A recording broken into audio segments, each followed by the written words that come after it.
When you're lying on a hospital bed, staring at the ceiling, with tubes running into your arm, you expect your loved ones, especially your spouse, to be there. I was rushed into emergency surgery after a sudden intestinal blockage. It was terrifying. My phone had been taken away when I was admitted, so I only got it back after waking up in recovery. The first thing I saw wasn't a text from my wife asking if I was okay. It wasn't a missed call. It was a notification from social media. My wife, the woman who vowed to stand by me in sickness and in health, had just posted a picture of herself at a bar with her coworker. The caption? "Finally free!" At first, I thought it was a mistake. Maybe free was about work stress or some kind of inside joke. But the picture told another story. She was leaning into her coworker, a little too close, smiling in a way I hadn't seen in months. While I was fighting for my life, she was celebrating her freedom. I tried calling her, but she didn't pick up. Instead, I got a short text an hour later. "I'll visit tomorrow, busy right now." Busy? My chest tightened, and not because of the surgery. Busy drinking with another man while I lay in a hospital bed? When she finally showed up the next day, she brought flowers and acted sweet, but I had already seen too much. I didn't confront her right away. Instead, I decided to keep watching. Something in my gut, besides the stitches, told me this was only the beginning. Over the next week, while I recovered at home, I noticed her phone buzzing late at night. She turned it face down on the table whenever I walked into the room. I saw the same coworker's name pop up more than once. I stayed quiet. But I started saving screenshots. I copied her "finally free" post, the comments from her friends joking about freedom well deserved, and even the photos where she looked far too comfortable with her so-called colleague.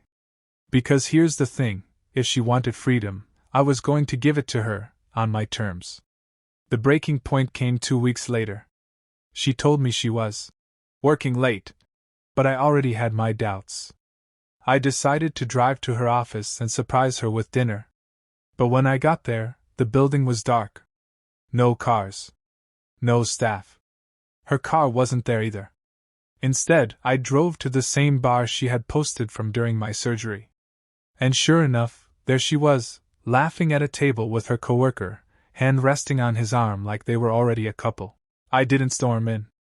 I didn't cause a scene. Instead, I quietly snapped a few pictures from outside the window. Evidence. Cold, hard proof. When I got home, I made sure everything was prepared. I printed out the screenshots, the photos, even her own "finally free" post. I stacked them neatly in a folder. The next morning, while she was still asleep, I placed the folder on the kitchen table along with divorce papers my lawyer had already drafted. On top, I left a simple note. "Since you feel free, I'm setting you free officially. Don't bother explaining, I saw everything. The hospital bed showed me who you really are. Goodbye." Then I packed a bag and left. Later that day, my phone blew up with calls and messages. First anger, then crying, then begging.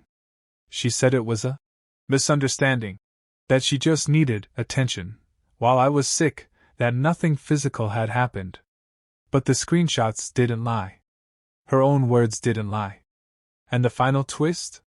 That coworker she thought she could start a new life with, turns out, he was engaged. His fiancée found the same posts and pictures I had saved. I sent her the folder too. Within 24 hours, both their worlds collapsed. My wife lost her marriage, and he lost his engagement. Meanwhile, I was finally free, not the way she meant it, but in a way that truly mattered. Free from betrayal, free from lies, and free to start over with someone who would never leave me celebrating at a bar while I lay in a hospital bed fighting for my life.